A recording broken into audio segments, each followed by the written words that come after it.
Słuchajcie, powiem Wam, co się najbardziej podoba mojej mamie w apartamencie w Wydminach, w którym jesteśmy. To nie jest żadna reklama, ale ja Wam to muszę powiedzieć.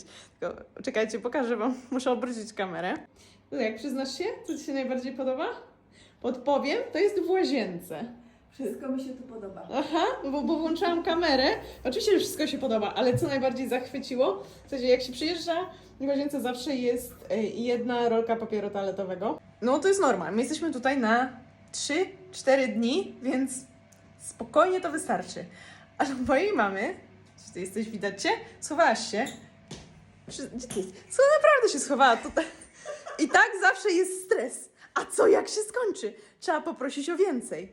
No i zaglądamy, bo patrzyliśmy, czy jest suszarka do włosów i zajrzałyśmy do szuflad pod umywalką. Patrzcie na to.